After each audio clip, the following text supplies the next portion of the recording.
let's see. What can I use to prop this up? Oh, I know what I could use. Wait right there.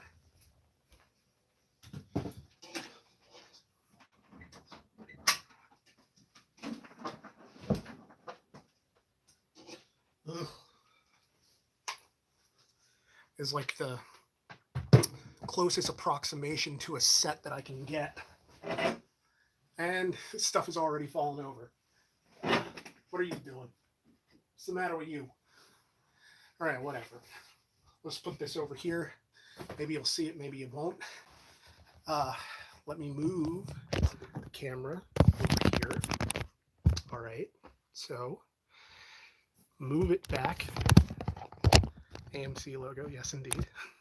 Oh, I love how I can't keep this up anymore. Oh, there's a joke in there somewhere. Let me take this out of its case, which I'm sure will make for amazing audio as you listen. Oh God, what am I doing? Oh God, what am I doing? Did I zoom in too much? Oh, okay. Wonderful. I am a complete mess of... I am a human tragedy sometimes. Yeah. Oh, what are you doing, Nick? All right. Yeah, that is lining that up. Just pretend that I'm setting up audio to be correct, as if that's something I'm capable of doing. Let me use this. There, I think that works. Yeah, that seems steady. Yeah. All right. Konnichiwa. And hello from Germany. Willkommen. Today, I have Craftwagen. It is a game that I received as a gift a year ago, and I'm going to talk to you about it today. But yeah, for now, I'm going to hold for sound just about 10, 15 seconds, and then we're going to start with the show. So here we go.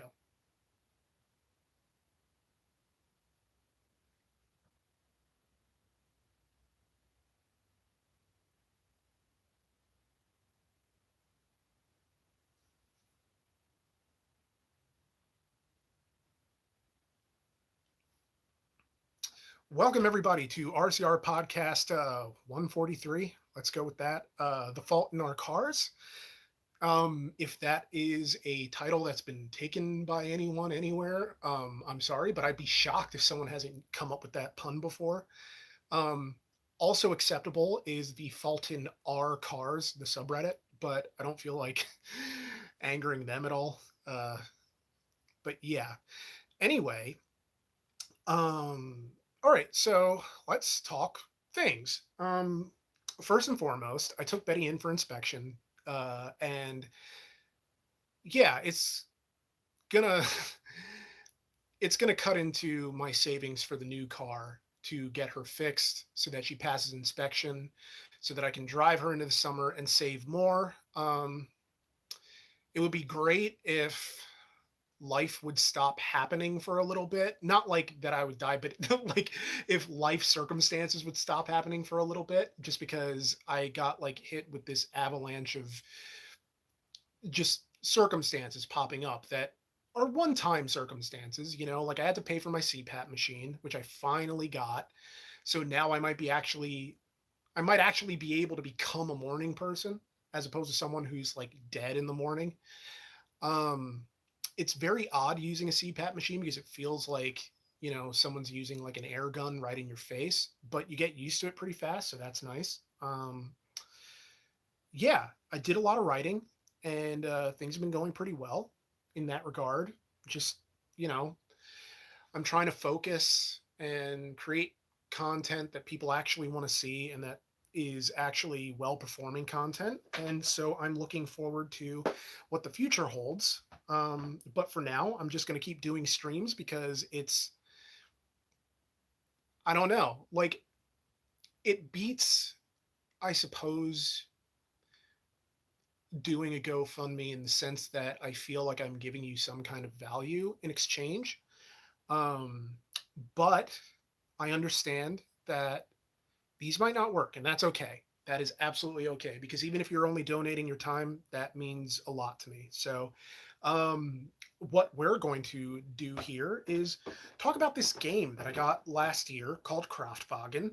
Um, it is a board game for multiple people, and I was talking with Brian about this about a week or two ago about possibly doing a live stream of us playing this game, like getting another person or two, maybe get Lance Heinrichs back on the show, maybe get Tony Airlines involved if he's around, maybe, hopefully, and just be able to play Kraftwagen for a little bit and see how that goes. Just kind of like stream it as a test for if car themed board games might appeal because I actually have another one called Bootleggers.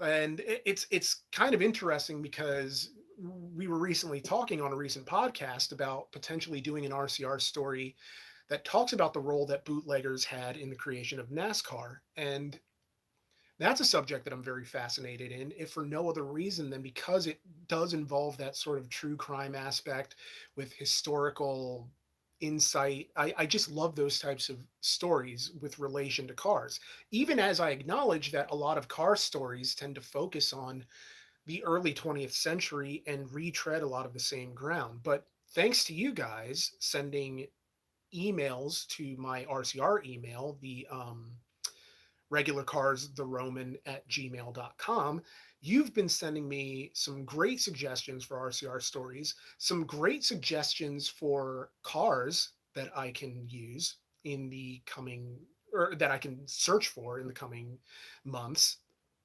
and potentially, just used cars in my area between Harrisburg and Philadelphia that are under like 10 grand. That is just, you guys have, oh, Meadow, hey, how you doing? 30.99 Australia. Thank you so much for the kind, wonderful donation. And I did not know that you could put gifts in a super chat. Now I know. That is wonderful. Uh, thank you so much. Funnily enough, when I dropped my car off at King's Auto in West Reading, Pennsylvania, shout out to them, um, they set me up with a Toyota Corolla for my loaner car. And it's absolutely delightful, exactly as delightful as I thought it would be, even though it's, I want to say, around 15 years old, that Corolla, although I'm not entirely sure. Um, Interestingly enough, one of the mechanics there asked me about, Dan was talking to me about like the giveaway Corvette. And it is something where like he thinks it's a car he's actually worked on before, which was very interesting to me because um, he asked me sort of like what the things I had been able to like I basically he this is what happens when I try to talk and read the chat at the same time. He asked me like what are some of the defining characteristics about it, like the mileage, and I could not remember the mileage to save my life, and I don't have it on in my notebook either, and it wasn't mentioned in the review, and I know I wrote it in my script, but I don't have the script anymore just because I sent it to Brian and then just got rid of it to save space on my desktop, which was probably dumb, but it's okay. No, it's okay, guys. You can totally be a distraction. It is totally all right. But yeah, it's something where uh, I think of how small the world is in some regards, of in an amusing way, that the sort of that the giveaway Corvette could end up sort of crossing paths with my mechanic. And I might be taking Betty in right as like a Corvette was going out to be sold to Justin Burnash and then given to us as a giveaway car. I mean, it's just incredible, the coincidences. Of course I don't know that for sure, but it's something. This is my weird attempt at like having a set. I just sort of like threw a tarp over my girlfriend's products, her soap products, and just because I don't know, I'm afraid that like she doesn't want people to see the office in this condition, and so I'm trying to make it as presentable as possible. And but I'm putting stuff in the background. I never think about myself, or before I never really thought about myself as an automotive journalist, but I figured in the background I just put the award I won for automotive journalism just to remind myself, like, hey Nick, don't forget, like, take yourself seriously and don't be so hard on yourself. And then this sign that my girlfriend made, uh, and as like a gag, and then I'm putting it here because that's what I do. Um, and yeah, and then this uh, wood art of a Camaro that she got me, which is very nice. Or no, Boss 302. So yeah, um, but basically, let's bust this open and see how this game works exactly, because I've had this. It was given to me as a gift, or it was gotten for me as a gift over a year ago. I forgot I had it. Now I have it here, and I haven't opened it yet, and I kind of want to see what it is. But first, let me get to some of the chats. The one KEA says, "Good evening, Roman. I found a 2000 Toyota Echo four-door automatic in Howell, New Jersey for $3,500. That is remarkable. If you can, send that link, if you have it, to regularcarstheroman@gmail.com. I would really appreciate it. And if not, that's okay too. I'll go searching for it. He goes on to say Howell is only 92 miles from zip code 19604. Not exactly, my home zip code, but um, I think like mileage wise is not like too far. Maybe that's too much information. Whatever. But I mean, I've already said like what general area I'm from. I'm sure anyone who really wanted to backwards engineer all that could figure it out. It's just weird. Let's see. Have you ever been personally offered a Toyota Echo to review? Not to my knowledge. I do know that in the future, um, so Brian is working on his own sort of projects that he's very interested in that interest him, and I'm very supportive of this. Like, I'm all for him, like, venturing out into things that fascinate him. And you kind of saw it a little bit with that, with the giveaway Mustang, when he went and picked up and interviewed Appalachian Trail hitchhikers. That's one of the things that he really wanted to do, and it's part of the things that he's really into, and I want to be very supportive of that and of him. But the trade-off is that there are weeks where the workload might be a bit much and he might not be able to edit a video. And so in that case, I would take over and plug that Monday with a Roman review. So if you have a car that you would like for me to review personally, and you live between Harrisburg and Philadelphia and don't mind making a drive to our filming location, um, I would love to review your car. And I will just, it'll be something that I can write myself, review myself, and hopefully people will enjoy them. And I really hope they do, because I want to get more more comfortable, I suppose. I say this even though I've done like 12 or some like number of like car reviews where I did all the filming, writing, and editing and voicing on my own. But for some reason, I still feel like that's not really, you know, something that I'm completely mastered yet or gotten the hang of. Now, how much can you really master reviewing a car? Because there's so much that you have to talk about. Um, yeah, torque vectoring, oversteer. Now, granted, these are things you don't have to talk about, but like if I were to review, um, like the one time, remember the Sprinter Truno video that we did? That was a car that was kind of almost hard to talk about because you can't separate it from the initial D of it all. It's something where it's a car that is so inextricably linked to the element of pop culture that made it popular in the first place.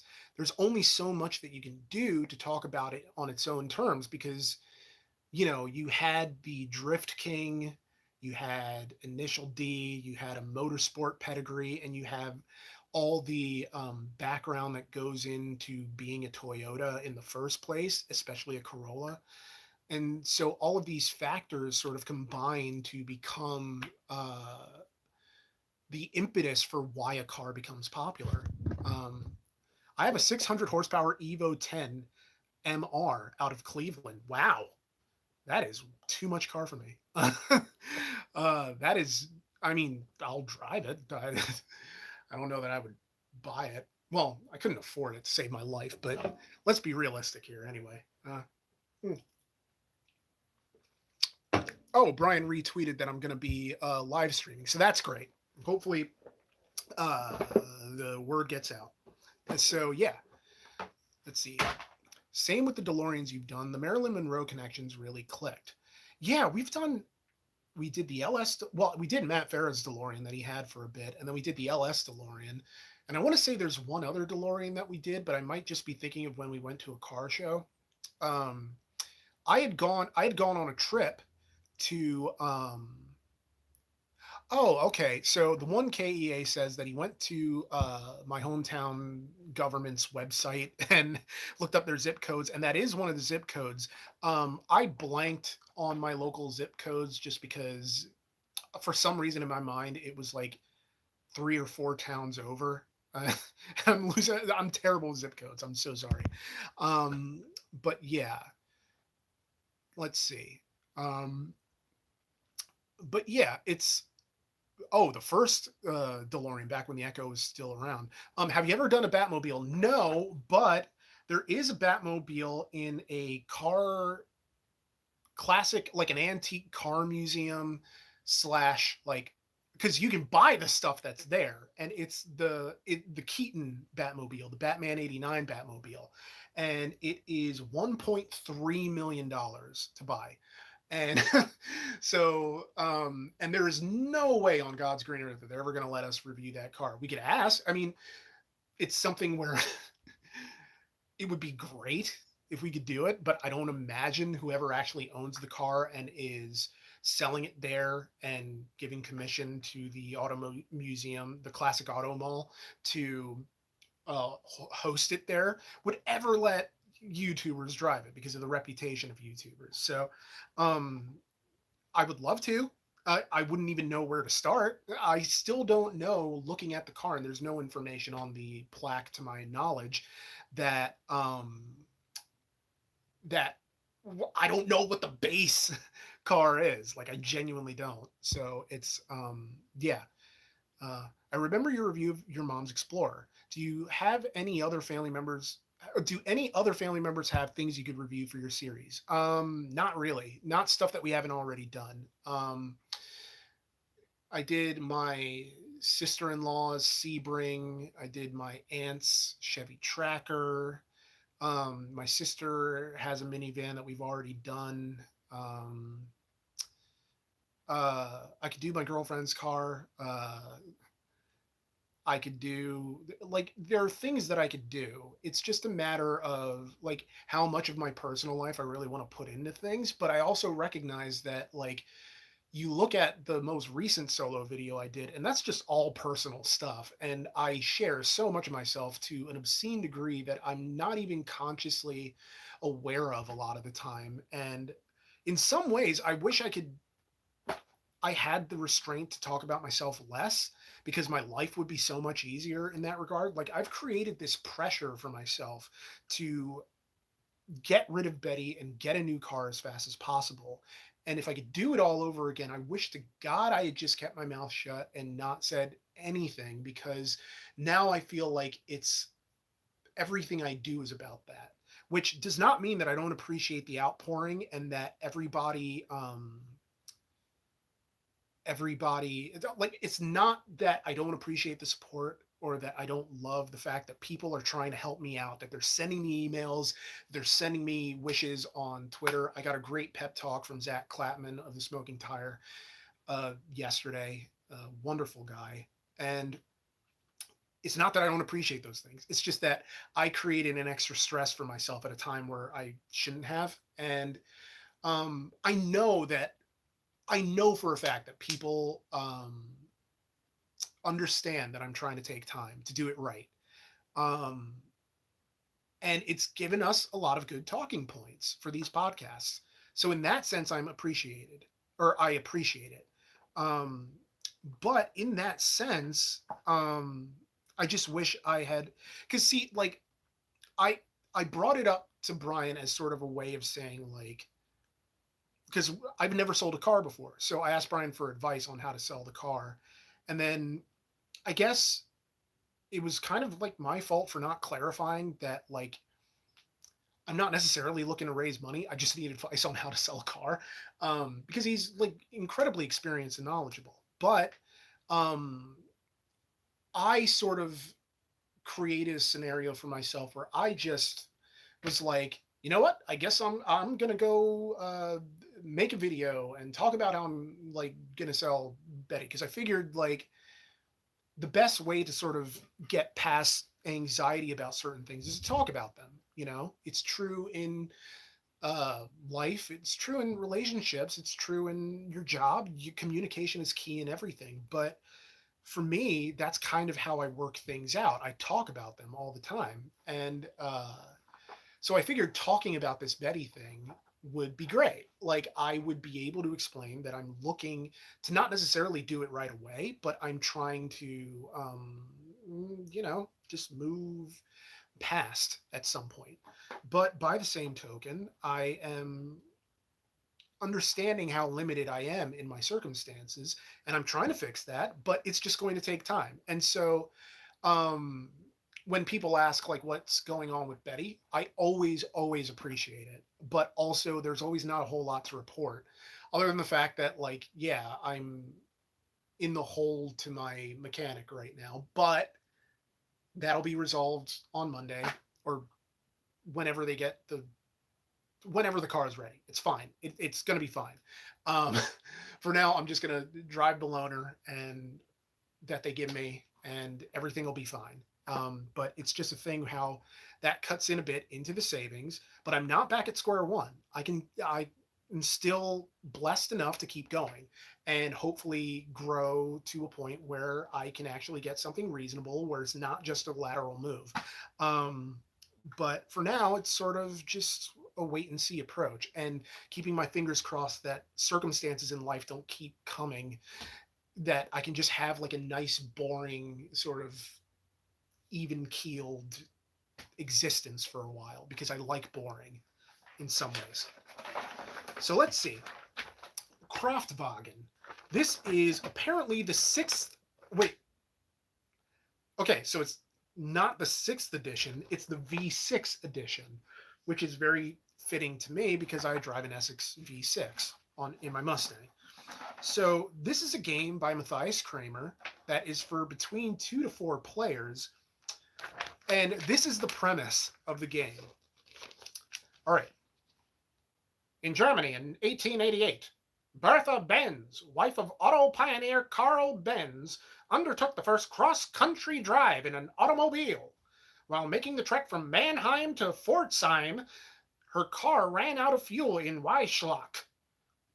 Mrs. Benz stopped into the city drugstore to obtain the appropriate chemicals to make more fuel, effectively creating the world's first gas station. I don't know why I'm doing this voice, forget it. The automobile, Craftwagen, quickly became a common means of transportation. The first Grand Prix races at Nürburgring and AVUS began around the same time period. By 1928, Germany possessed a dense road network.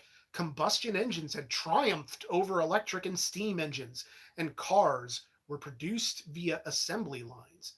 Manufacturers began producing more affordable vehicles for the broader population.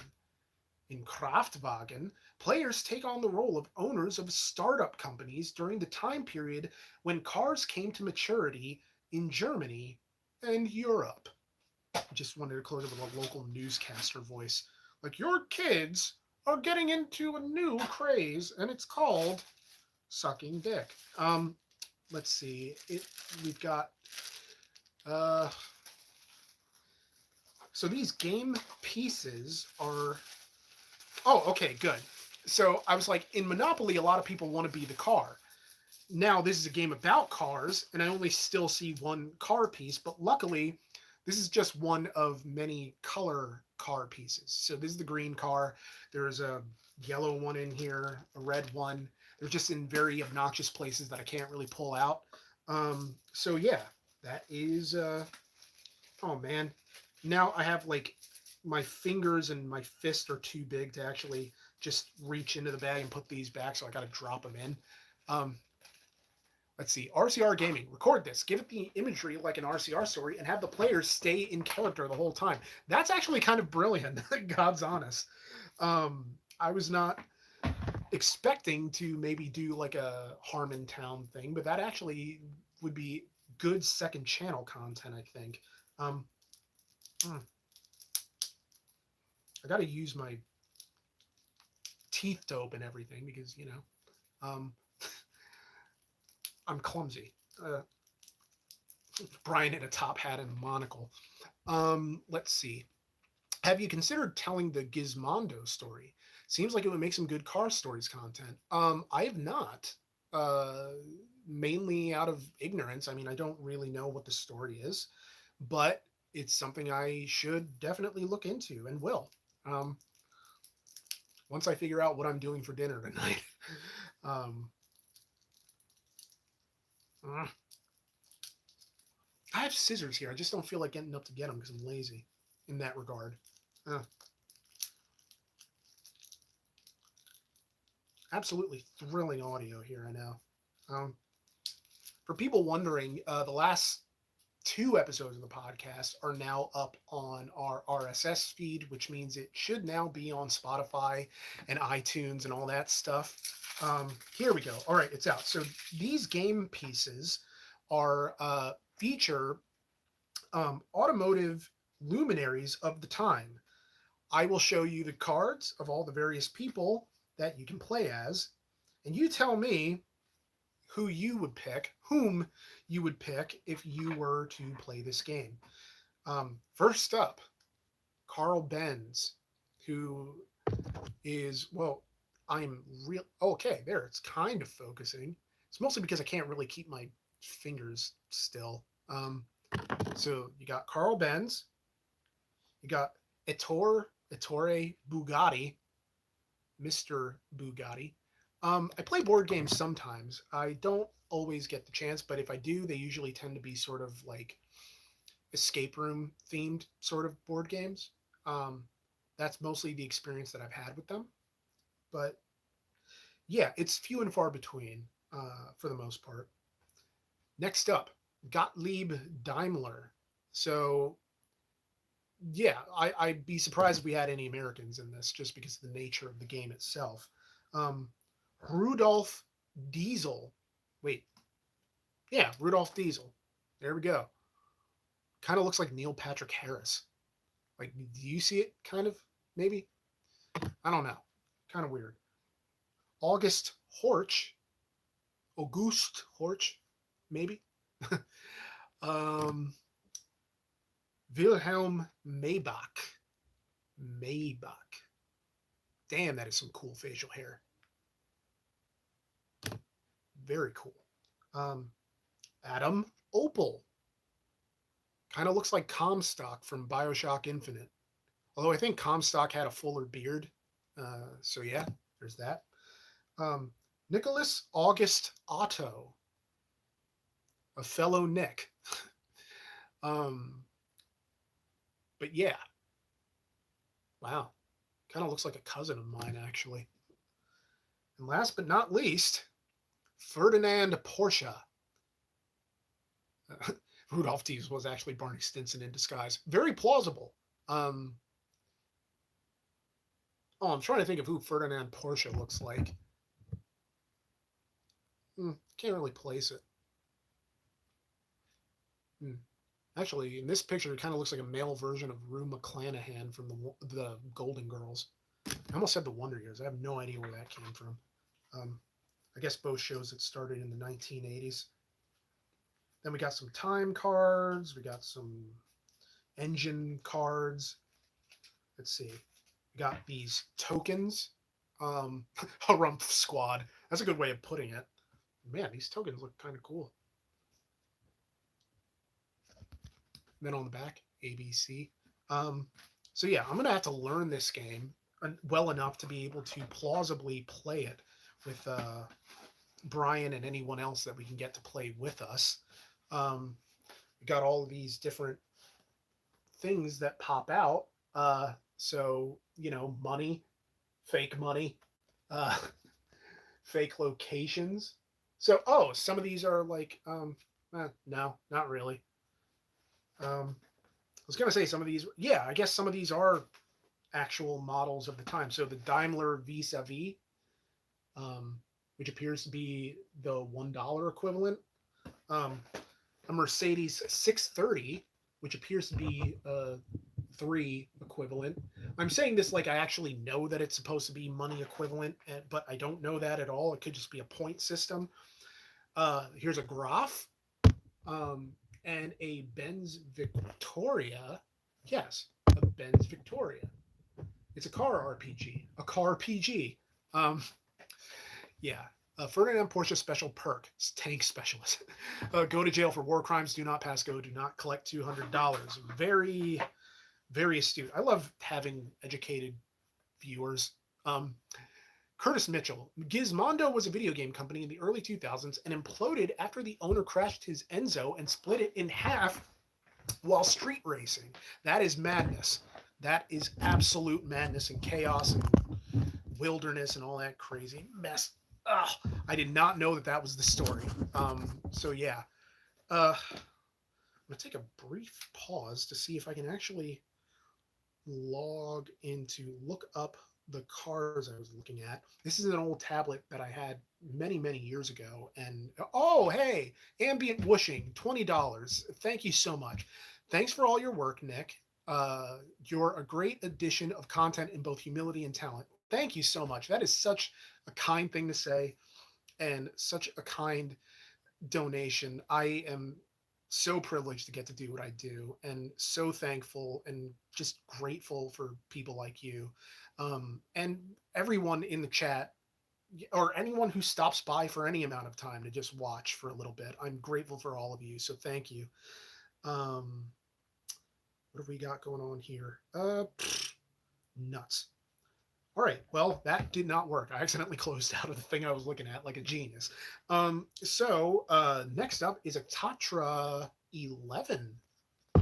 Can't say I'm familiar with this car, which is funny because all of my RCR stories involve early 20th century cars, and I would have thought I'd come across this at some point, but I don't believe I have. Ooh, now this I have, but I ended up not using it in the episode, I believe, just because it ended up being not relevant. But the Maybach Zeppelin in the lower corner here, behold. I don't know if my camera's going to focus because I'm using my phone because I am technology averse and my webcam on my laptop doesn't work.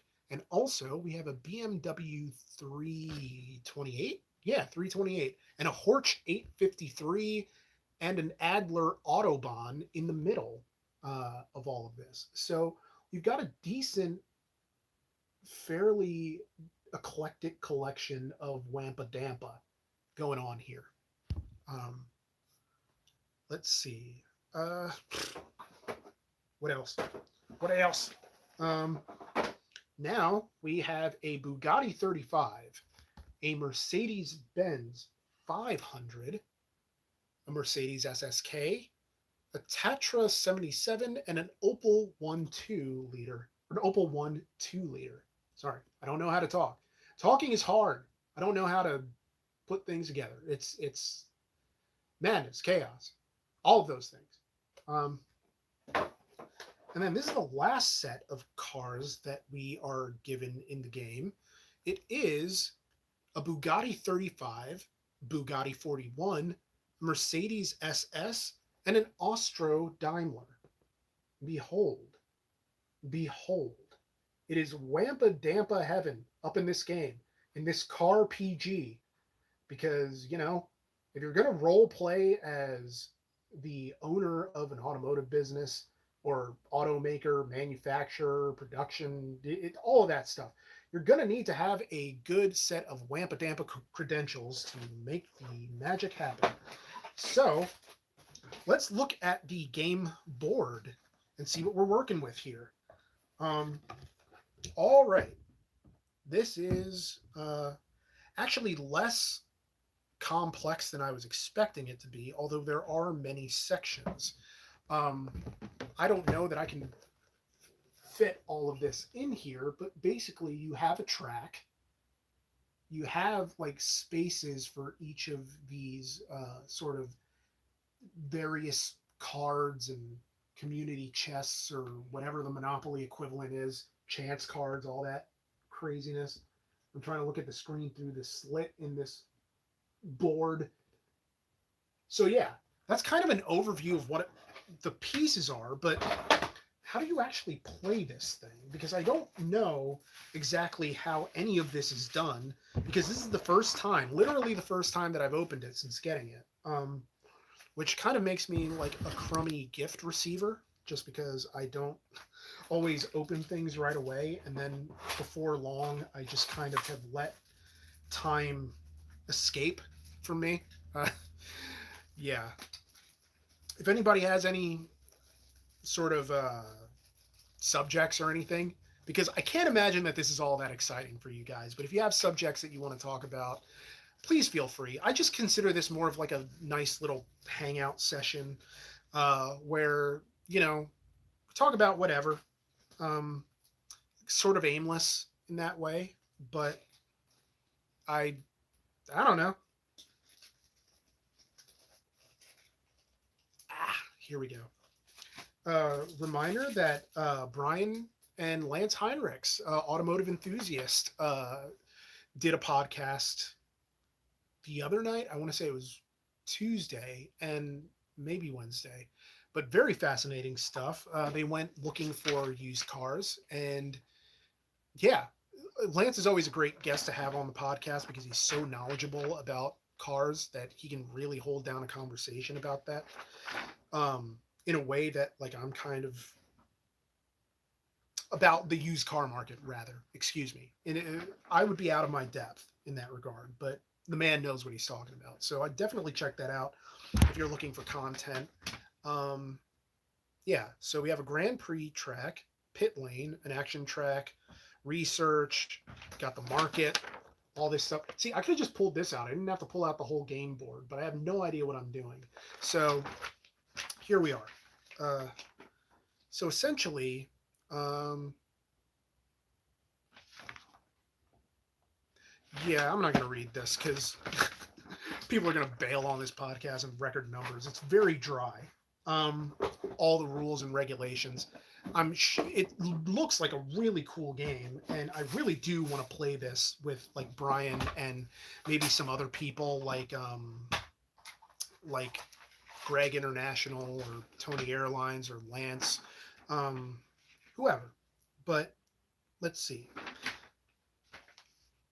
The game board is designed. All right, so I'm being encouraged to read it. So I always listen to what people tell me to do. Game board. It is divided into several different areas. The action track is the central element. Here, the players determine the actions of their player turn and the play order. Each game turn, the players conduct a car race on the Grand Prix track.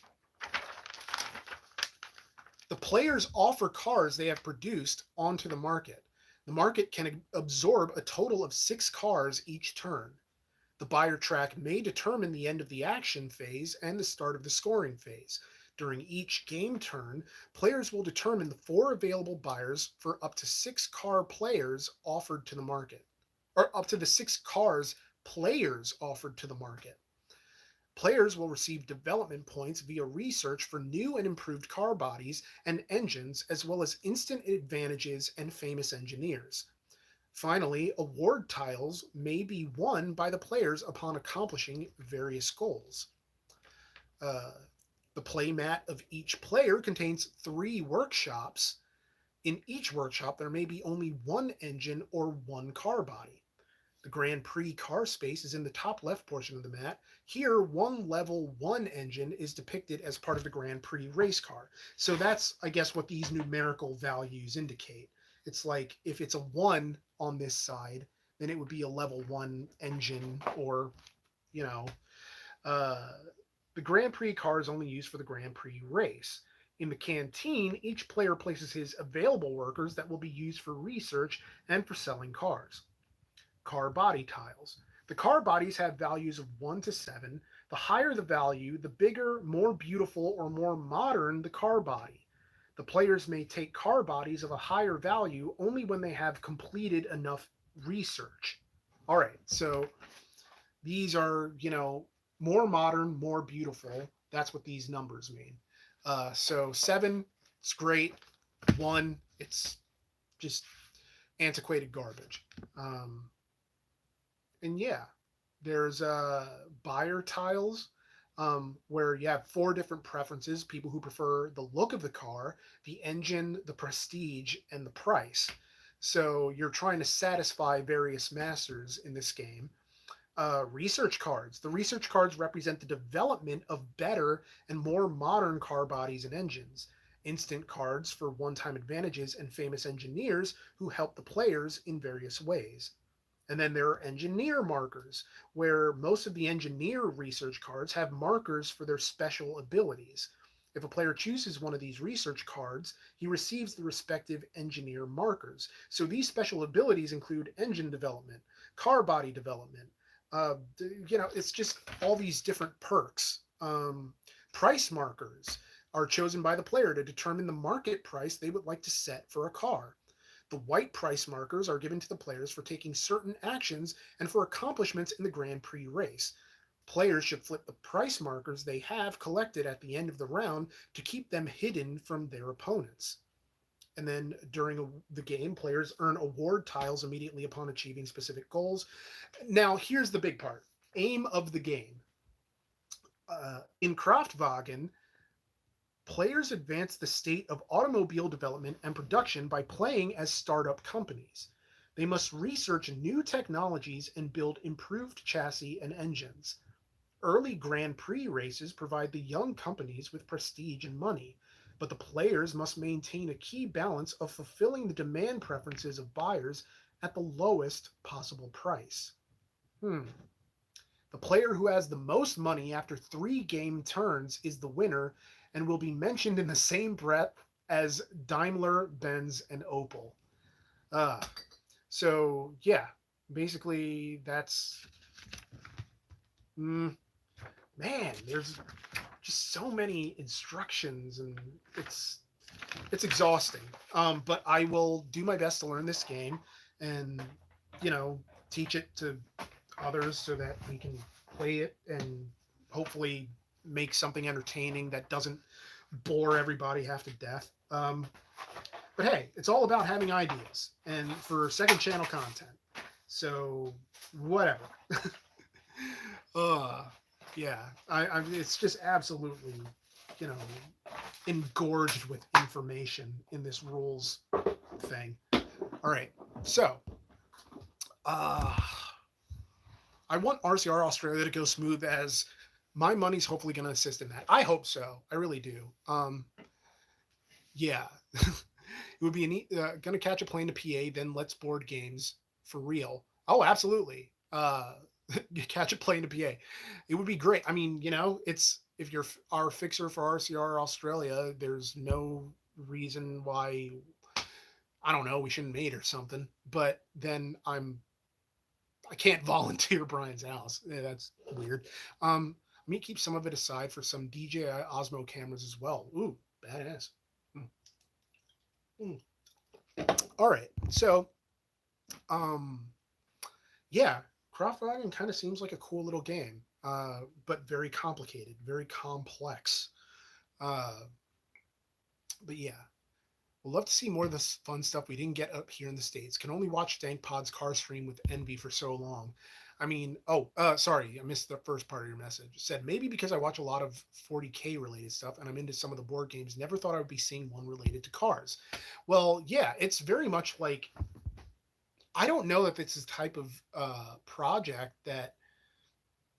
I mean, I recognize the name Matthias Kramer, and it's something that I'm wondering to what effect or to what extent that this is a crowd-funded game that maybe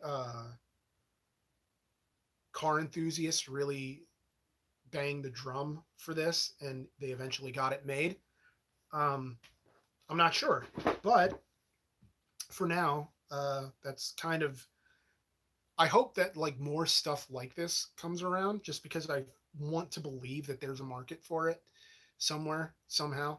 Uh, so I'm going to look up used cars near me and see if this. Oh, actually, no. I'm going to look up. Hmm. Here we go. Let's see what we got in this area that I can show to you guys as a potential car for me. Uh, but yeah, uh, things, and stuff. Hmm. I love it when my tablet has very slow internet. Um, so let's see what else is going on. Basically, so Brian's traveling to Portland in a few weeks, and for that reason, I had to have an extra script ready at the end of this week. And in that sense, there are two back-to-back videos that sort of deal with aspects of literary theory and criticism. And sometimes I worry that it's something that I don't worry about our audience being able to understand it. I just worry that they're going to be bored by it. I understand that like some of our best reviews incorporated aspects of literary theory and criticism, like postmodernism and going into new historicism and formalism and all these other things that are not always germane to the realm of cars. But I think it's part of the things that we're able to do that I don't know that a lot of other channels that cover cars would think to do necessarily. Um, and so I like doing things that feel very uniquely RCR that aren't just like skits. Um, I had a lot of fun doing the fake sob prescription ad for the sob vegan video, just because it is something that I think I would like to do more of, like more little short skits here and there. And all the better if I can trick people into thinking like it's a real ad, because those things aren't always believable as ads if I were to do a real ad. But part of it is trying to figure out what types of fake businesses have we not done yet. So we've done Rinaldi and Klein, we've done, you know, Kunkelman Chevrolet. We've done, the radio with DJ Double Lunch. Oh, hey, Andrew Lovato, $20. Thank you so much. I really appreciate that. When is the RCR book coming out? I wish that we could do an RCR book. A lot of it is figuring out like what an RCR book would even necessarily look like, because I think on the one hand, you could do a collection of books that are short form omnibus versions of RCR stories, or we could do like sort of an automotive alphabet or dictionary type thing where it's just sort of each entry is an article unto itself, but it's sort of RCR terms, so that you have wingadinga, wampa dampa, um, PA dubbers, just all these weird sort of RCR isms that kind of inform what car culture is, because people don't think about car culture. The ABCs of RCR, that's a pretty good um, name for it, I think, potentially. Oh, that reminds me, Gov Deals was a bit of a bust. They all were either in need of work, dog tired, or way too sketch to recommend. Well, that's fair. I appreciate you looking, though. I really do. Um, so basically, what I find about automotive culture is that it's very self-reinforcing in that the opinions that are encouraged are sort of the opinions that are have always been encouraged because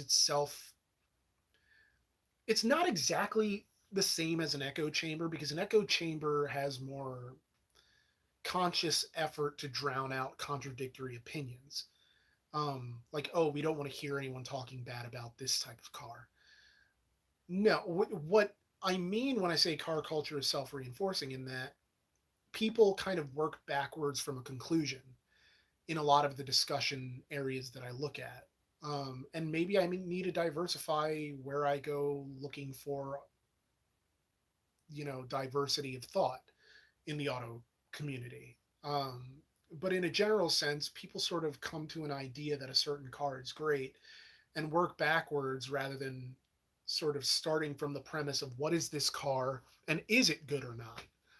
Because when you're outside of the sort of realm of automotive journalism, you have the ability to be subjective in a way that you maybe can't. Now, granted, our form of automotive journalism does have a ton of subjectivity to it, where we come into the review with a sort of understanding that maybe there are reasons why a certain car would speak to us more than another, or why it might not, and that's part of the dichotomy of being an automotive journalist and trying to figure out like what trying to figure out the fairest way to convey your opinion that doesn't come across as though you're letting your biases win, or your preconceived notions win, because that's not always what we're doing. But to say that those biases and notions don't exist would be to ignore what makes us unique, and the same is true of you guys. Like, if you come into it and you try to be objective, you can be, but also I feel like there are elements and aspects of our lives that make us uniquely attuned to experiencing a certain car in a certain way, and they're experiences that might not transfer over to other people. So that, like Matto's example of the Volkswagen Jetta, like I really enjoyed the car, but Brian didn't, and that's completely understandable.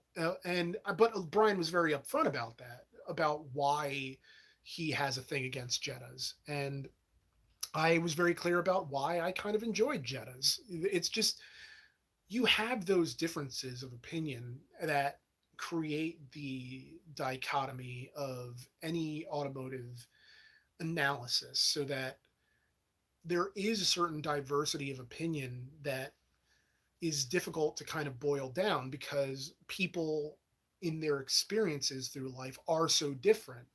And but I think it's also necessary to interact with those. It's kind of death of the author in that way, of like, what you release into the world is now open to interpretation by anybody for any reason in any style. And that's part of what we're accepting when we review a car, is that what we get out of the car might not be what the maker intended, in good ways and bad ways. So that being into cars is every bit as complex and diverse as being into anything else, because we're not limited by our experiences, the experiences that inform our opinions, but we are very much cognizant of them and tethered to them in a way rather than held back by them, because it can be very difficult for complete and total objectivity. Um, but we always strive for it anyway, even in spite of the recognition that there's only so far that you can take an objective viewpoint, I think. So before subjectivity enters into the equation. So thanks for coming to my TED talk. Uh, I that went on longer than I intended. Let's see if the website for these used cars actually loaded yet. It has not. Um, I don't even know what's going on. The world is a vampire. Set to drain. Used cars near me. I just really want to look at some used cars and see what is going on here. And literally, the first one is like a $14,000 freaking Nissan something or other on eBay of all places. Has anyone ever had any experience getting a car on eBay? That just seems like such an odd place to get cars. Although I don't suppose it's any odder than say like Craigslist or Facebook Marketplace. You know, um, I thought Carvana was going under, but I guess I don't know. Um, Something worth looking into. Let's see. Uh, Let me actually look Carvana up. See if it's actually still here. Carvana, Philadelphia. Sounds like a district of Philly. Um, let's see. Cars under $20,000 would be great. Are you gonna load? Ooh. Yep. So let's see. Cadillac CTS, BMW 5 Series, Nissan Versa. Um, Good Lord. These are all so pricey. And for no discernible reason that I could tell, because they don't seem to be in any more remarkably great condition than, say, maybe a car at my local used car dealership. Um, let's see. Used cars. Eh. So this is a 2010 Honda CRV LX for 10 grand in my area. Um, hmm, let's see. It's a very nice crystal clear photo. It's 143,484 miles. No accident or damage reported. Um, eh, I don't know. Like, see, this is kind of like where my inborn stinginess comes in, which, I mean, it's me trying to figure out the least. I don't know. I guess I'm very risk averse in this way, but let's clear this filter. Look at some other filters. Maybe filter by, let's see, no.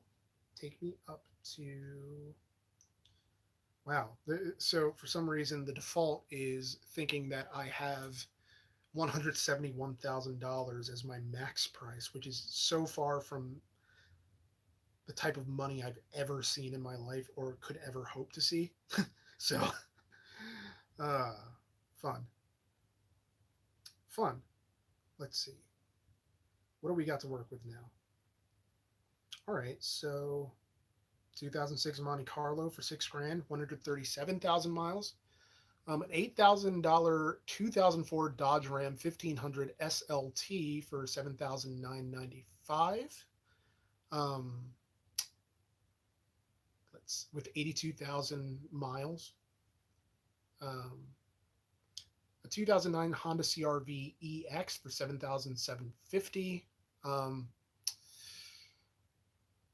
I mean, some of these look all right. They're like appealing. So, a 268,000 mile Ford F-150. Uh, that's pretty cheap. 2005 Honda CRV LX. So another CRV LX. 2009 Saab 97X 4.2i for $6,000, 6,995, 113,634 miles. Um, so let me pull this up to give you all a look. It has the little thumb for great deal, which I mean, I imagine it is in that sense, just because. Like for 113,000 miles, like that's a handsome car. As you can see, I am rereading Main Traveled Roads by Hamlin Garland. Um, yeah, let's see. Nope. All right, let's go back, see what else we got here. Hmm. 2000 Jaguar S Type with 71,804 miles for 6,395. Um, this I'm genuinely wondering what the catch is here. Um, like, is it not a good car? To I, I mean, it looks nice, and for how old it is, it's pretty low mileage at 71,804 miles. Like, it's making me question things. Um, I just 2006 Saab 93 for 6,399, 119,034 miles. Not bad at all. So like there are options, right? Like there I'm not completely boned. I just have to do the necessary saving, and which I plan on doing. And I plan on working my ass off for RCR to get to that point and build content that will perform, hopefully. And yeah, I just, you know, it's all I can really do because I don't know how to do anything else. Like it's I have to use my writing to grow my life. Hmm. And trust in myself to be able to do that. Um, and have the confidence. But I will say that once this whole getting a new car saga is over, I will be able to breathe again. And rather than being in a state of constant like stress and being tightly wound, got some just outside your range in South Jersey. Ah, nice. Very nice. I bought via eBay, but it was a long time ago. Ah, car was as expected, but I learned to never trust family afterwards. Long story. Wow. Yeah, that has got to be a tough one to get into. All right, now for giggles. Hmm. 2008 Ford Taurus for this is a very sensitive tablet. Like it, I can't scroll at all without it thinking I'm touching something. It's like, stop touching me. Is that what you wanted? I assure you it is not. Um, yeah, like a lot of these are very low mileage in a way that makes me suspicious. Just because I'm wondering, like, what else is wrong with this? Like, there's a 1995 Mercedes-Benz S-Class for 7,995, and it's 71,000 miles. And I'm like, really? It's from 1995 and it's under 100K. So it probably sat in a garage or a barn. What else is wrong with it? Now, this isn't a dealership, a used car dealership, so I would think they would have to bring it up to some kind of standard to be able to be sellable. But like this is just very, very stress inducing. Um, huh. 2015 Subaru Crosstrek for 15, or no, at 150 some thousand miles for 10. No. Uh, hmm. I love running into like these Toyotas that are like 225,000 miles because it just proves to me that they can get there. Got to get back to work. See you later, Nick. Thank you so much for hanging out, Matto. Always good to see you. Have a great rest of your night and have a great weekend. or rest of your day. Sorry. I sent you a link to the 2000 Toyota Echo. It looks like the same shade of silver as Mr. Regular's deceased Echo. Oh, rest in peace, old Helen. Um, oh, yeah. Thank you so much for the email, 1KEA. It really means a lot. It really does. And I am going to look at that once I'm off air. Um, a lot of Honda CRVs and a surprising number of Saabs, like red Saab 9.3s, right on the edge. Hmm. I'm like actually kind of impressed by the number of options there are here that are semi affordable. I was expecting a sort of poverty of choice in my experience.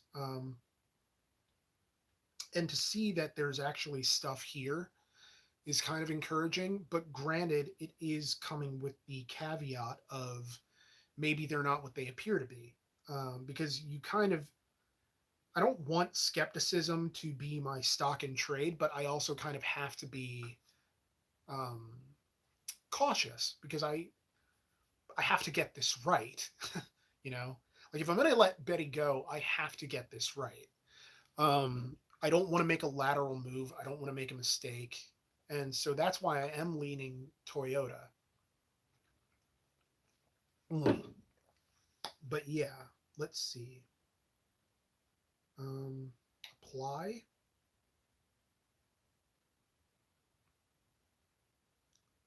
And what do we got?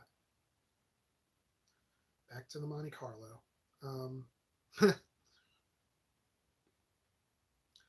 1996 Ford Mustang GT with 83,796 miles for 6,995. Um, that looks fairly stanced out. Or I can't tell from this picture. Let me pull it up. Ooh, a nice 2012 Honda Civic Hybrid, 6,500, 169,000 miles. Very nice. I'm mostly looking as a proof of concept thing because I don't have the money right now. I'm hoping to have the money in the future. So yeah, this is the Mustang on there, but that's like, I don't, eh. I think I'm mostly done with Mustangs. I'm just kind of like, eh. Mm. Yeah, the sticker on the window says 8,995, but the price listing says 6,995. So who even knows? Like seriously. Yeah, see, a 1989 Corvette, 5,995 and 109,739 miles. Like I want to believe like well, I mean, but cosmetically it doesn't look great. It's just, it's all sort of beat up, but it says no accidents, so just show me Toyotas. But see, I don't want to just enter Toyotas because then I feel like it's going to result in me overlooking other potential options. So I don't know. I want to be thorough. You know what I mean? Um, let's skip ahead a bunch, go to like the fifth page, see what's buried down there. So there we go. Toyota RAV4, 2004 RAV4 SE, 6,995. That's not bad. So there are RAV4s out there that are doable,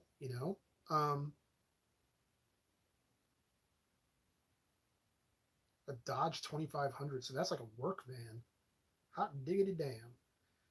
Kia Rio Base, um, Buick Park Avenue, 1993 Mustang for $7,000. Um, hmm. Like Brian's big thing, he's very much leaning towards a Camry for me. And so that's kind of where I am leaning towards Toyota in a very big way. So yeah, there's a clean Vert Vigan for sale by me for 6,500. Neat. It looks like an escape pod, but it would be great to park with regards to an '07 Yaris with 49K for 6,500 as well. That's badass. C4s are super cheap right now since the C5 sells for 15 and is a way better car. The C4 doesn't get much love. but it's so crucial to what the Corvettes later became. It's interesting. Like the C4 is very much a watermark Mustang. C4, awesome car at current market price of 5K with good paint. Wow. Yeah, like it's a unique one. Ooh, Buick Park Avenue is a tank, 3800, hard to kill, and way more comfy than a Camry. Is it? I hadn't heard that before, honestly. I guess part of it is a sort of prejudice towards American cars in the sense that I almost have this inherent mistrust now, which is not to say that American cars are bad. It's just I want something that can sort of get beaten into the ground and I don't have to think about it. I don't have to dread the coming inspection. But yeah, it's it's part of a attempt to maybe understand why American cars might not be on my list right now, but also allowing myself to, I don't know, let go of the notion that if I get an American car, that I'm going to be back in the shop 3 months later. Because I don't even know where this prejudice is coming from, other than I guess looking at used car market and reading people on Reddit, and I don't know. I need to be less terminally online. Any Hyundai Genesis. Y'all Genesis Coupe popped up in my recommended, and I saw how it was compared to Betty. Wow. Nissan Versa 185K for 2,650. That's kind of a great price. Part of me is still kind of like in that headspace that I need to break from, which is the idea that high mileage is a bad thing. Because high mileage is proven miles. Like it's not like it's going to die imminently, that type of thing. Um, so I need to accept that high mileage vehicles are not necessarily bad vehicles or vehicles that are on their way out. Um, let's see. Old Ranger with a manual is the perfect beater truck. Um, with regards to the Buick Park Avenue being a tank, Sean says Buicks from that period have big sofas for seats. I've been beating an $800 Buick into the ground for 2 years now. That is awesome. Awesome. I'm very jealous. To be able to beat something into the ground and have it be that resilient 2 years later. Nissan Cube for 7 grand. Ford Escape XLT for 4 grand. Honda Pilot for 7 grand. What else we got here? Saab 9.3, Kia Sorento.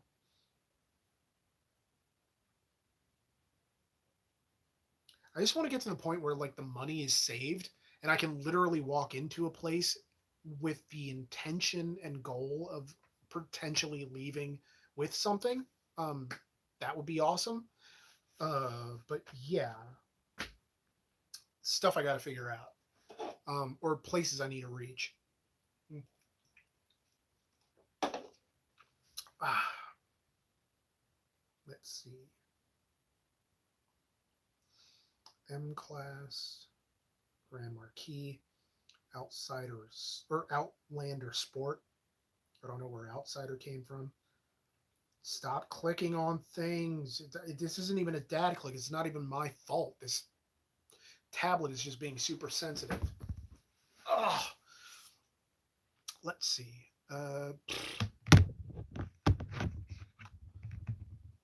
Welcome to the RCR Let's See cast, as I can only ever say Let's See. And where are we going here? Okay, what the hell is this? What the hell is this? 1948 locomotive truck. That is tremendous. That is absolutely tremendous and completely unnecessary. But more power to anyone who gets that, you know? Living the dream, living the life. Oh, look, I can look like a cop with a Crown Vic. I could do that. That's an option for me. Clearly.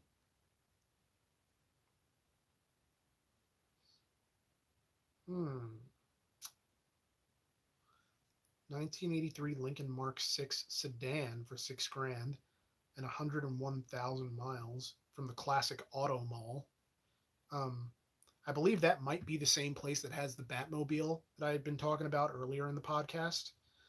Um, yeah, a lot of these are Classic Auto Mall coming up, like this 1954 Ford or the 1988 Benz. All this really pretty, well photographed stuff. Um, let's see. My dad has an '08 E350 former airport shuttle. It's got 430K and runs fine. Um, Big Camry stand here. This said the '06 to 13 one I drove for a bit had really weird auto shift points. Something to note. I really appreciate that tip. Definitely, that's kind of the range I think I would end up falling in for Camrys between '06 and 13. I would love to be able to get like a really modern car or something like that was manufactured in the 2010s, but I know that that's going to end up being out of my price range. Um, it was my boss's car, and to be honest, I thought she was just a bad driver until I started using it for work. Yeah, that'll change opinions. So I think I'm going to go for 15 more minutes, just to sort of hang out and get to a nice, good, listenable length for audio reasons on the podcast. Because I generally find that people who listen to our podcast on like iTunes and Spotify tend to enjoy it more when it's a bit on the longer side, but maybe not too long, where you can finish it on a commute, but or maybe like between the commute and the drive, or the commute to work and the drive home, but not so long that it takes multiple sits to get through. Holy crap, I think I found a unicorn, an Escort ZX2, 95K miles for 1,950. Wow. Seller has it listed as a Toyota. If you believe in yourself, anything can be a Toyota, I suppose. Let's see. All right, well, now for giggles, I'm going to really lower the parameters and see what I can find for 4 grand around here and see if I'm just, whistling Dixie, or what does that even mean, whistling Dixie? Or if I'm just pissing up a rope or something, being idealistic to a fault because I don't know how to be anything else because I don't know. Pessimism doesn't really run in my family. Like we can't allow it because it's sort of a way that we hold it together. It's so weird to me. It's like the way that cars in my family have always sort of taken prominence has been as family investments. The Mustang is probably one of the first cars in my family that I can think of, my immediate family anyway, where it wasn't really for the family, Yeah, I gave the family rides, but I mean, like everybody in the family always gets a car with a thought towards using it for the family, where I didn't really think that way. And I wish to God I had, because it would have been far less selfish and I would have probably ended up with something a bit more reliable if I had not thought with the immediacy of, I suppose, a more youthful attitude and fresh money. Um, but it's also the type of thing where I have had a lot of good years with Betty and I don't regret them. Um, but it's time to think about other people who aren't me. And so, yeah, I don't think I can hot link in here for obvious reasons, but it looks like a used car lot. Little dusty and needs a paint job, but nothing overt. This is with regards to the Escort ZX2 with the 95K miles. Because that is, does make me wonder about these types of things, if like these are necessarily cars that are completely on the up and up, because if you are listing it as a Toyota, that doesn't sound like the type of mistake that you make. It sounds like the type of thing you do when you're trying to mislead people. Like when I'm on Facebook Marketplace, I can usually tell if it's a scam if some of the listing description translates word for word to another listing.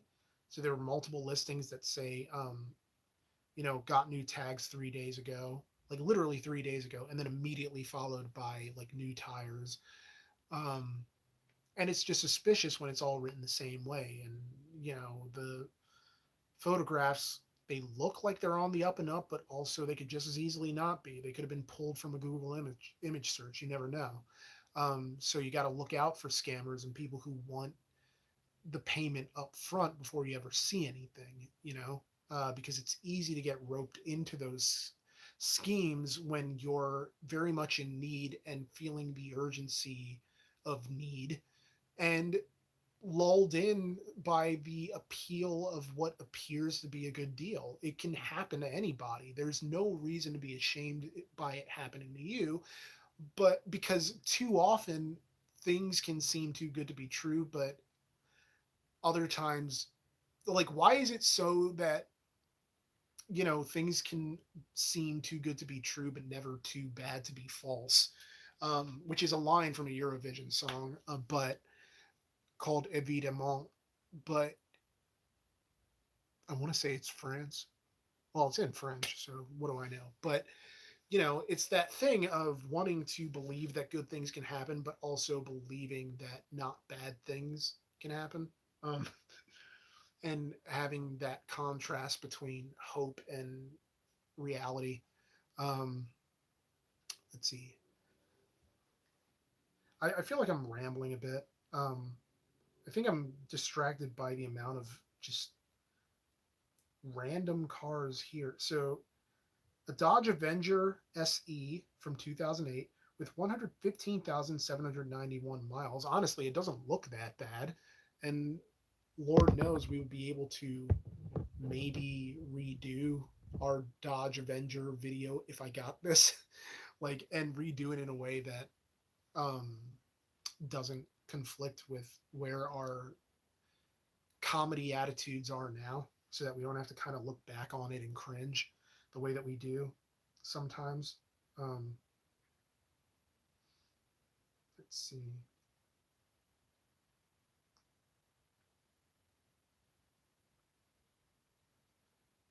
There's an immense feeling of mistrust involved in affordability, I feel. That because something costs little, that it must not be good. And that if something costs a lot, then it must be great. And I think it's almost like this injurious attitude to have, because it's easy to think that it's easy to talk yourself out of something that might be a good idea and might fit you because you've come to this conclusion that, well, if I can afford it, where's the catch? What's the problem? There's got to be something wrong with this, and I'm going to find out about it sooner rather than later, even if it drives off the lot. But sometimes we have to allow ourselves to believe that things can be what they appeared, or what they appear to be. Sorry, got distracted.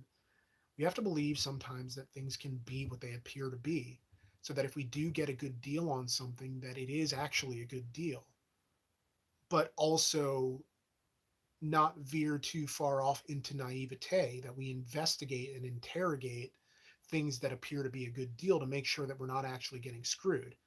And I think that fear of getting screwed creates this cynicism and mistrust. Betty was very affordable for me, and I don't feel like I got screwed by any stretch of the imagination, because I knew what things were wrong and what things I had to get fixed on her, and I did that, and things were okay. Um, I think I had her for 2 years before I ever had a real problem.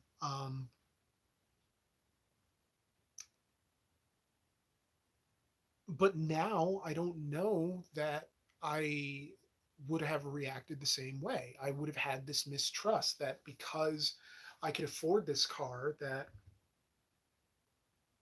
something must be wrong. Something must be, there's another shoe that's waiting to drop. But when you're a hammer, you see nails everywhere, you know? And that's something that I don't want to be. I don't want to go looking for problems everywhere and assuming that everything is a problem waiting to happen. Um, because you can have bad luck, but it doesn't mean that the universe has conferred bad luck upon you and that you're deserving of it, because there's a manifest indifference to our struggles by the universe at large. So that I think in our attempts in a very literary way to ascertain meaning, to ascribe meaning to events in our lives, we end up getting into the idea that everything has meaning and that everything has the most meaning, so that if bad things happen, well, it has to come in threes, because bad things are going to keep happening, because bad things just don't happen just to happen. They happen because they're part of an arc of bad things happening. But that's not how life actually works in the grand scheme of things, because we're all trying to uh, uh, make our way through this spinning globe of water and dirt, figuring things out, because this is what we do. This is who we are. We are made to be fallible and reckless sometimes, and we make mistakes all the time, because we are, the learning's never done, right? But I want I want to be someone who always has hope, who always believes that good things can happen, because even when bad things happen, uh, I don't want it to feel like it reflects on me or reflects on my position in the world. The idea that because something bad happened or because I'm going through a rough patch, that I have no control, that there aren't things that I could do to change my lot in life, that I'm not cynically believing that the universe just has it out to get me, or that it's the year. I always hate it when people say, like, oh, I'm ready for insert current year to be over. I'm ready to move on and start fresh. Like, it has nothing to do with the year. Time is arbitrary. It's something that they created a calendar, and now this is when things are, this is why, you know, it's not like Mondays and Tuesdays and Decembers and Januaries are divinely ordained. They're all just arbitrary constructs. And I don't mean to get so philosophical. I'm not like this in real life. I'm really not. I just feel like I don't sit on a soapbox, even though I'm sitting in an office full of soap. I don't I don't do this just to preach at people. I'm just trying to offer a window into why I am the way I am, because I have to be this way. Like, I have to, because otherwise I don't know how to be. I want to be, ah, I don't know. I don't know. It's difficult to convey why I can simultaneously struggle but not want anyone to do a GoFundMe on my behalf. Um, and it's not pride, like it, because superficially, I would love for all of this to just go away, like the money problems with regards to getting a new car, um, like that financial aspect to just go away. And a GoFundMe would take care of that so quickly, assuming that people actually would want to donate. I think it would be a very humbling wake up call if I finally did cave and do a GoFundMe, and then I made like $20 or something, um, which is fair. You know, there's nothing, anyone who gives anything of freely and willingly is such a thoughtful and giving person. And whether it's $2, 20, or 100, it's people making a choice and being kind and spreading that kindness and consideration. Um, but it would be kind of humbling. But the pride thing is not um, why I'm not doing a GoFundMe. That's not why. Well, the reason is largely because I would feel guilty. I look to the tragedy in my hometown of the chocolate factory exploding. Um, and I look at the people who are struggling um, with everything that's happened. Uh, and those are the people who deserve the money. Those are the people in the world who can't afford to bury a loved one, people who lost their house in a fire or some other natural disaster, um, people who kids who can't afford lunch. Um, I did a fundraiser with my Christmas single one year where the proceeds were going to go to school lunch fairy that an organization, and I don't know if they're still around, but they basically go around clearing lunch debts from students so that that's not a thing, because no kid in the United States of America should go to school and worry that they're not going to get lunch. That's fucking absurd to me. And like, what am I paying taxes for? And then kids, like, we're sending kids to school hungry and then they're coming home just as hungry as they left. Like, what the fuck am I paying taxes for then? Like, it's just, what's the point? You know? All right, now I am soapboxing because that pisses me off, right? Um, because I tutored in inner city schools, and I hate the idea that like kids can't concentrate and aren't doing as well in classes as they could be because they're fucking hungry and because they can't afford lunch because they have a negative balance. And it's like you're starting kids off with debt and giving them this miserable lesson about how the world works and how it sees them as human beings and how it doesn't even see them as human beings at all. They see them as functions of a society that just wants to drain resources out of them before they even become capable of becoming a resource themselves, of being able to give back to the world. It's like I hate that idea so much that like we're already taking kids and before they're barely old enough to form cohesive sentences or hold a conversation that we're just marginalizing them so much. It's just weird and ridiculous, and I'm not a policymaker. I don't know how to fix these problems, but I can try. And so part of the reason that I do or that I don't want to go fund me is because I don't know how to get around the guilt of not deserving it in a world where there are people with actual problems who do deserve it.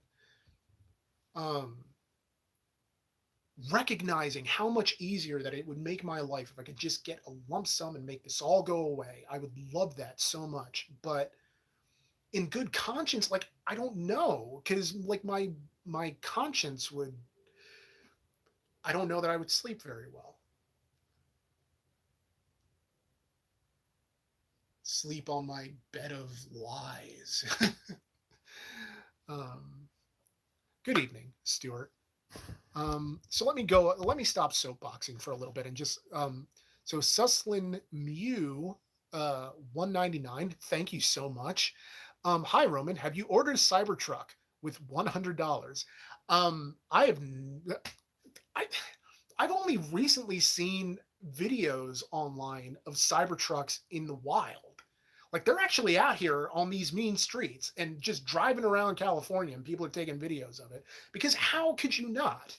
It's such an inherently ridiculous and absurd thing that it almost doesn't look like it belongs. It looks like that episode of The Simpsons where Homer goes into the digital world and then he comes into our world, but he's still digitized, like he's computer generated, and it just looks so weird. It's kind of like that. It's like a PS1 like game. A car from one of those games just kind of drove into our world, and it's like that. Um, it's one of those acts of hubris that I think informs sort of who Elon Musk is, that because you have that kind of money and vision, that you're allowed to kind of do these ridiculous things, to bring into reality whatever your mind thinks of. But it's not always the wisest thing. And it's not always a thing that's necessarily going to sell.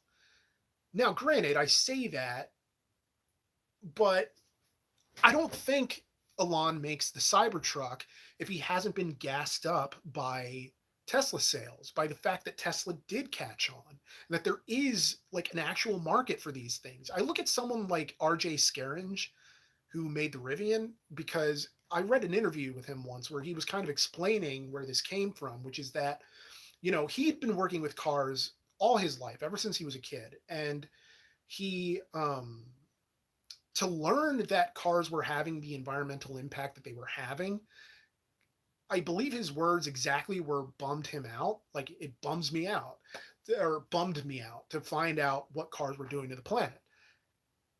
But then you look at a Rivian, and there is this contrast between what the function of a Rivian is and what the message is. And the message is sort of, here, you can have a truck that is eco-friendly, eco-conscious. Yeah, I shouldn't say eco-friendly because no car is really eco-friendly, but it is more ecologically conscious, um, and more thoughtful in how it impacts the environment. But by the same token, the message of the car and its branding is go off-roading, go on adventures, go up into the wilderness, do all that fun stuff.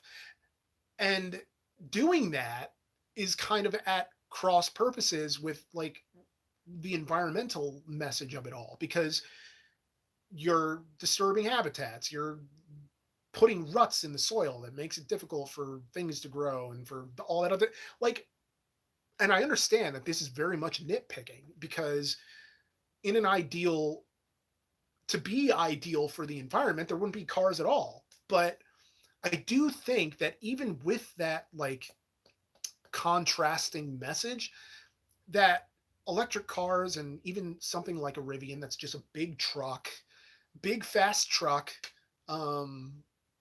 that is electric, that wants you to go up into the Catskills and go where there are no EV chargers anyway, that those are still kind of more thoughtful cars for guiltless purposes. And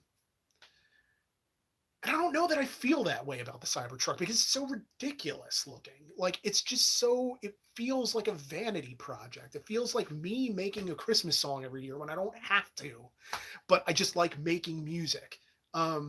It's like Alon didn't really have to make this. It's just he kind of wanted to make it, so he made it. And that's kind of where we're at. I don't know. It's everything is so weird.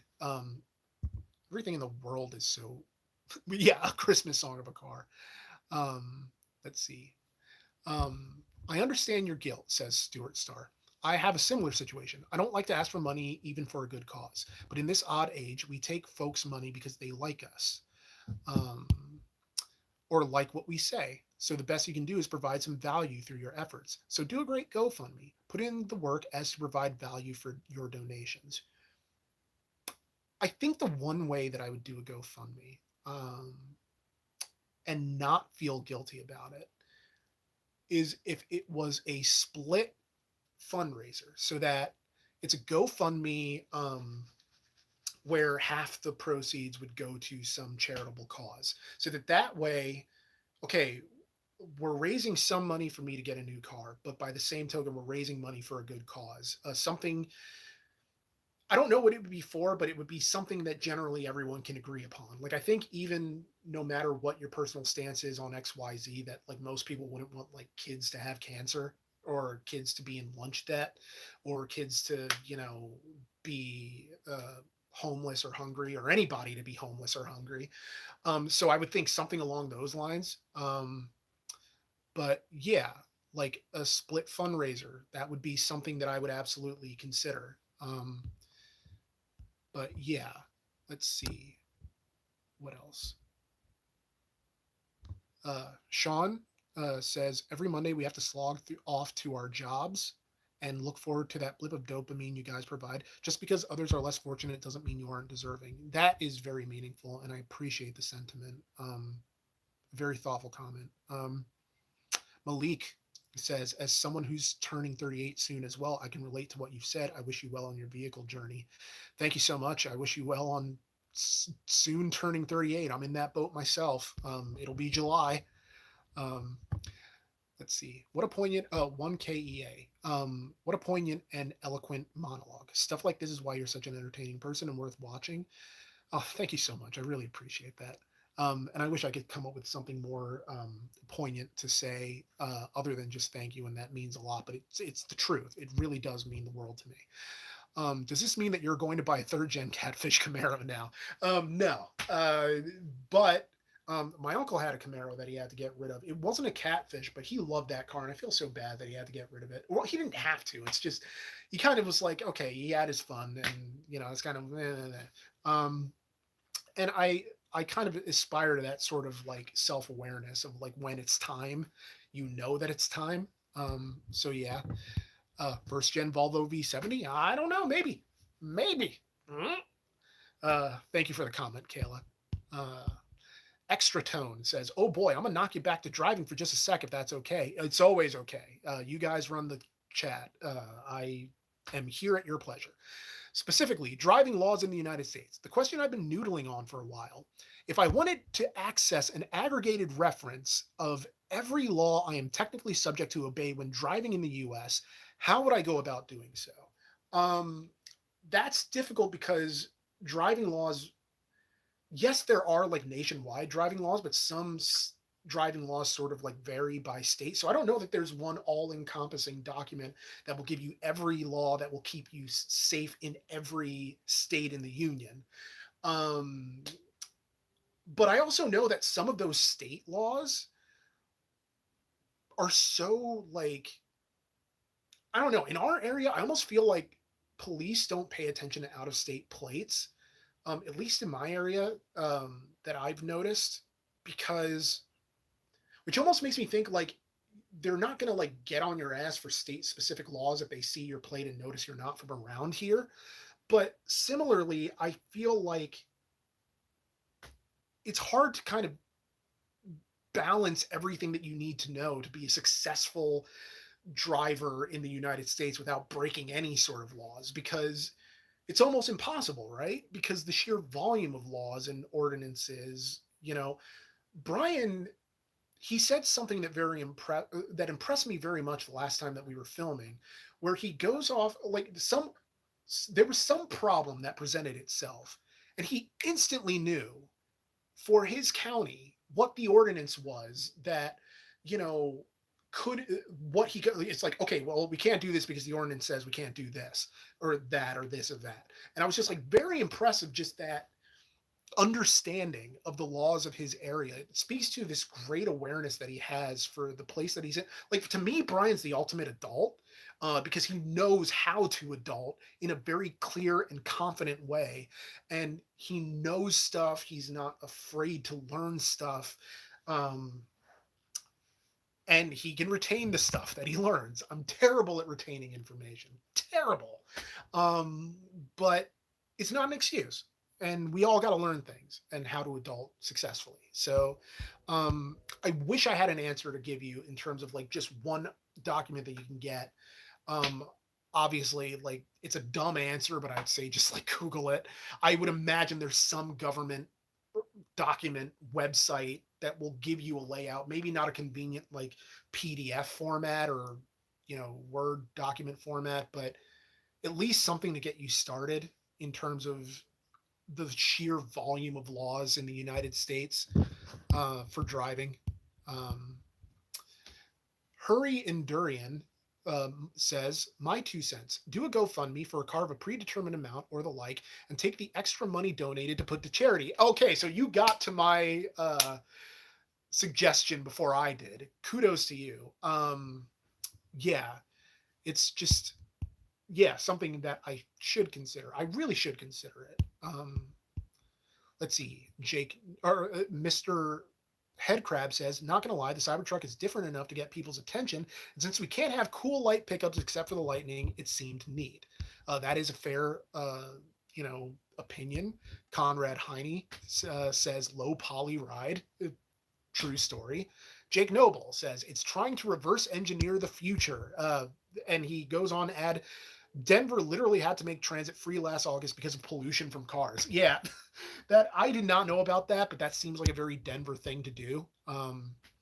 Yeah. Let's see.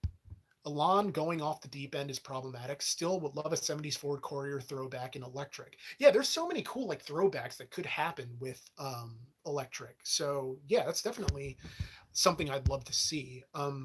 Bronson Poutine, great name, says Rivian seems a bit overly elaborate to be considered to be a planet saver. That's fair.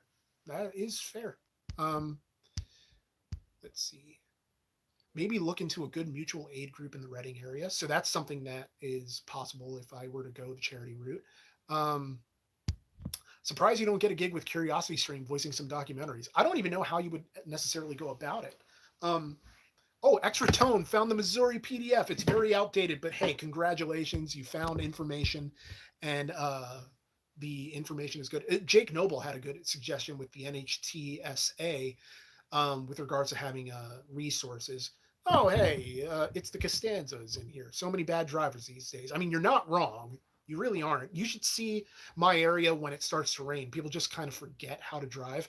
Of course, I say that, and I will make an admission that there is not one single time in my life where I got honked at or flipped off by someone where I didn't deserve it. I deserved it 100% of the time.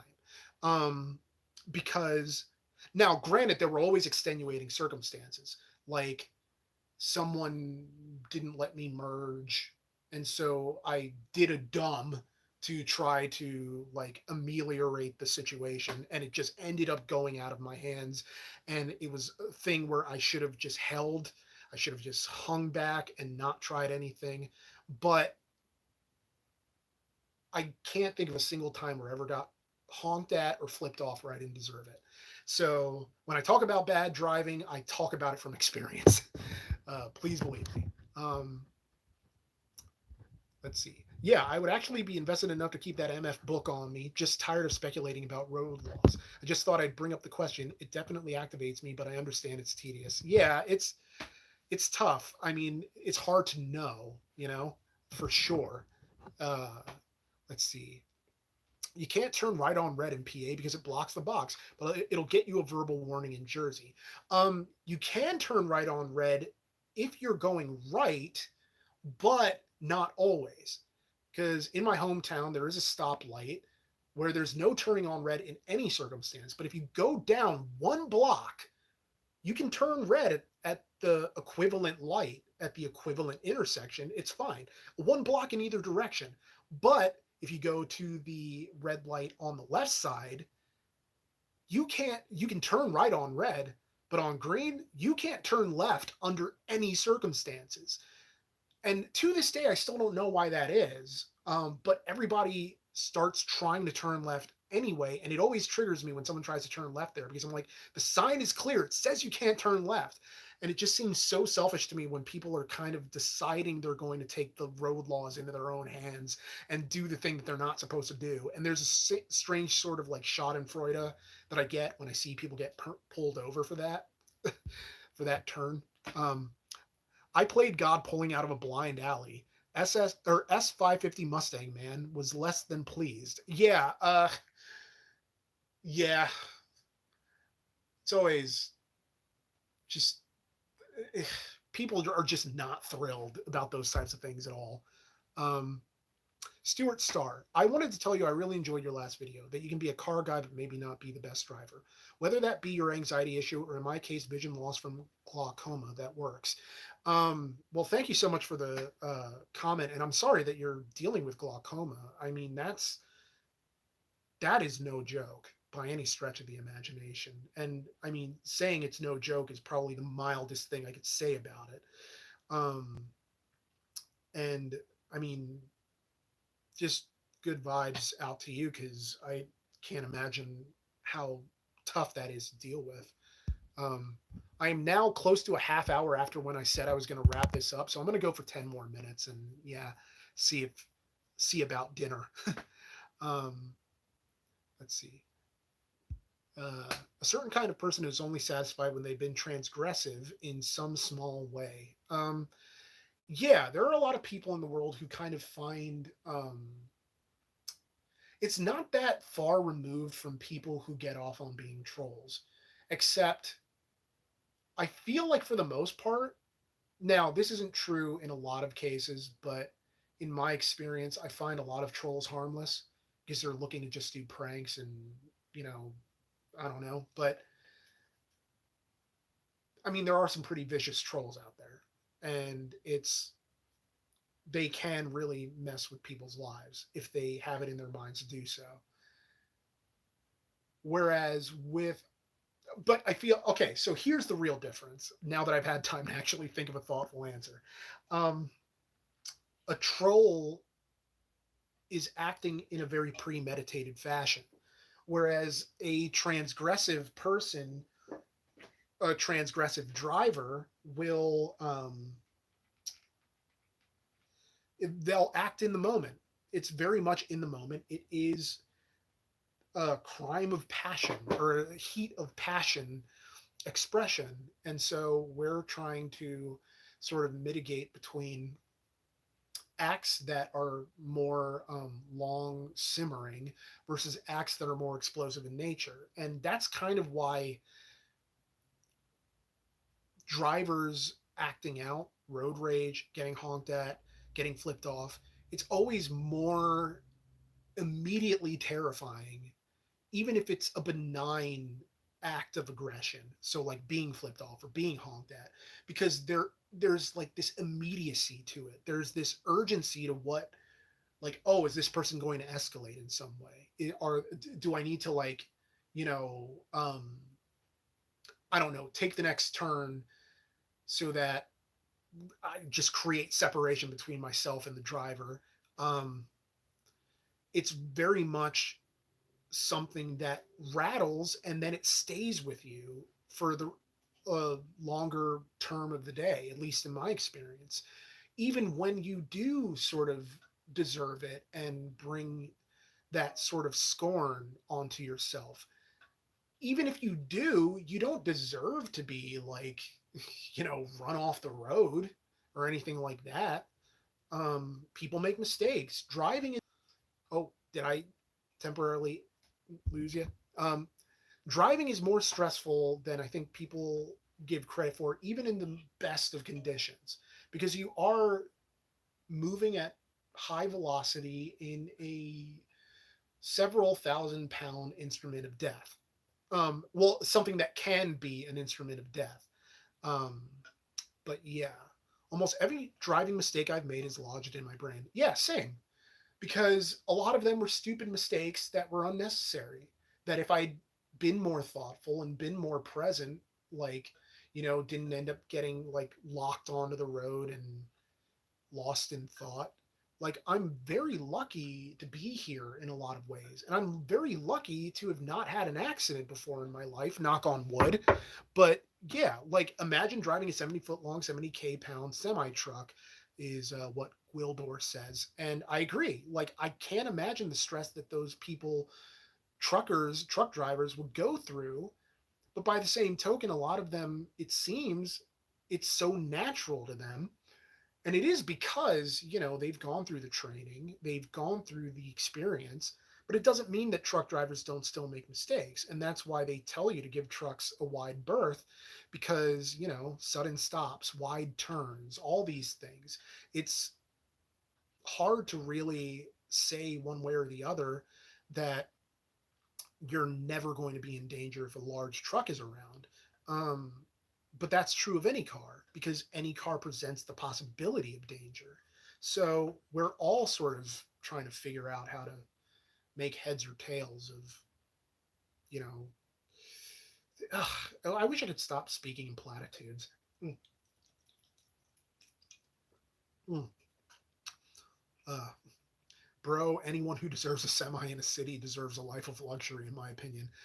I cannot imagine how people drive in New York City at all, but it especially galls me, or not galls, that's the wrong term, but it especially makes me do a double take if I see like a big freaking any kind of truck in the city. I just don't know how people manage the stress, but I don't know. Some people are resilient like that. So I'm gonna plug in my phone before it dies, um, because I'm a genius who streams from his phone. Uh, there it goes. Now I wonder if you guys can hear my phone charging because sometimes when I use this wireless charger, it creates this weird beeping sound. So let me know. But I only am doing this for another 4 minutes anyway, just to get to a nice round 2 hour number. Um, I really hope this makes good audio later on that people actually want to listen to in the future. But I'm not going to hold my breath. But I'm hoping that you guys have enjoyed being here. So yeah. Uh,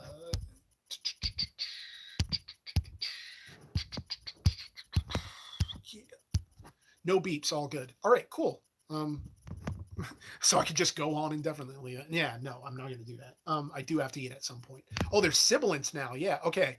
Well, all right. Well, I'll have to account for that when I go back to edit this audio to post on the usual channels. Um, what else? I feel like there's more stuff going on that I want to share with you guys, but I can't think of it right now. I did go to the classic automobile museum. I can't remember the name of it offhand, and I'm sorry, I'm losing my mind right now.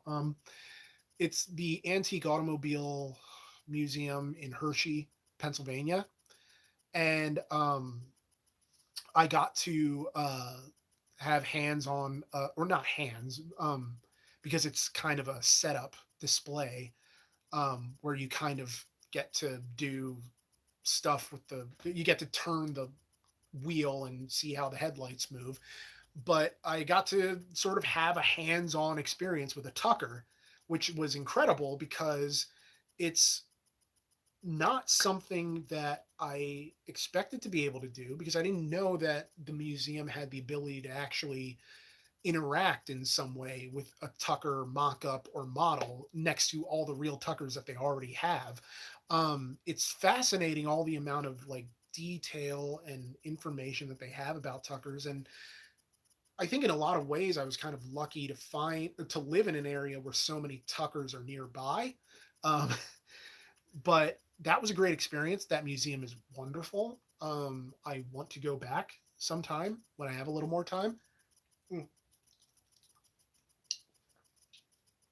And but I would recommend anybody in that area to go check it out because it's a great place. Um, so yeah, I am just going to do what I usually do, keep my nose to the grindstone, try to make this money so I can get something new and nice, and hopefully I do think I should give some actual thought to the split fundraiser version of GoFundMe, or even just like turn the Craftwagen game into like a charity stream of some kind, um, where at least you guys are sort of like getting something out of it, like entertainment maybe, or even just like conversation, like you're hanging out with me and Brian and our friends. It's something to consider. Uh, because I think in the abstract, I would be missing out on an opportunity to maybe make things less hard on myself. By the same token, like I can't rely on that. You know what I mean? Like I have to be able to rely on me at some point. But I would feel less guilty if I felt like you were getting some kind of value out of what I'm providing you or what you're giving your money to. So I don't know. It's something to think about. I guess we'll see. Um, we'll see. Yeah. So let's. So thank you so much, so much for hanging out for these 2 hours, and thank you for donating to the Patreon. That goes into our travel budget for RCR Australia 2024. Hopefully, knock on wood. And thank you for watching the videos every Monday. Thank you for your super chats. Thank you for your viewership. You allow regular car reviews to exist as a much larger channel than we actually are because of your just kind attention. Thanks for your engagement, your comments, your shares, your likes. All of it matters so much. And we couldn't be more appreciative. I couldn't be more appreciative. So have a great rest of your weekend or a great weekend in general because it's only Friday, unless you're in some time zone where it's already Saturday. But either way, thank you for hanging out. Have a great rest of your night, wherever you are. Yeah, that was kind of a fast 2 hours. And I'm glad you could catch a stream too, Kayla. Um, Thank you. I need to say things other than thank you, but that's the one phrase that always comes to my mind when I'm talking about all this. So good night, good afternoon, good morning, wherever you are, and keep being you. And thanks for being you.